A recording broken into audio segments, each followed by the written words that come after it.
Bismillahirrahmanirrahim. 3 Minutes of Judgment Day, Chapter 9, Husseiniya. I wanted to sit at that place and cry my heart out. Because of one useless prank, I had to give up 2 years' prayers. For a useless backbiting, my best deed was gone. How accurate is the God's justice? How many indecent deeds we did as a joke, but now we must regret. Just that time, young man behind the desk said, "Here is a person who is waiting for you for the past 4 years. He had good deeds and must go to the Beheste Barzakh, but he is waiting for you." In my surprise, I said, "Whom are you talking about?"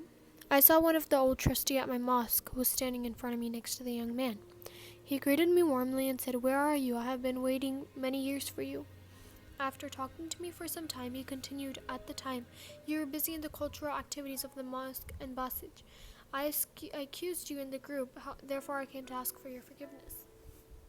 The second I recalled, I was busy in the cultural activities of the mosque and Basij. This old man and a few others were sitting in the corner. Then he said something behind my back which is a lie. He accused me in a bad way and questioned my intention of doing cultural activities. It was a stranger since I was in my teenage and had recently joined Basij when I was accused. He was a good man, but my book was too much blank. I told the young man behind my desk, "It is right that he was a good man, but I cannot forgive him for free. My hands are empty. Take as much as you can from him."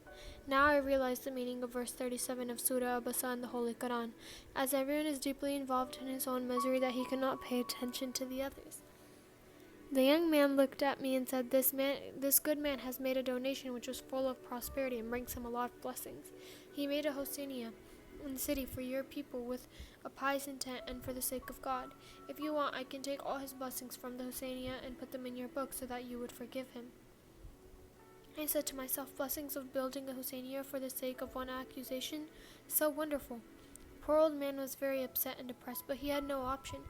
He gave the blessing of that great benefit for the sake of one accusation and went towards the Behest Barzakh. Because of accusing a teenager, he had to give a Hosseiniya which he had donated with piety. But at that moment, I thought with all my focus that if one person loses such a big charity for the sake of accusing a teenager, what would be our end like? Since we judge and talk behind the back about others every day and night so easily, we talk about officials, friends, and relatives. Again, the young man behind the desk pointed to the glory and respect of the believers and recited the verse of 19 of Surah An-Nur. Those who fancy spreading rumors against the believers, for them there will be a grave of chastisement in this world and in the hereafter. Allah knows and you don't know where the vices take the words from them. Imam Sadiq alayhi salam, while interpreting this verse, said, "Whoever sees or hears something about a believer and tells that to the other falls in this category." On to chapter 10.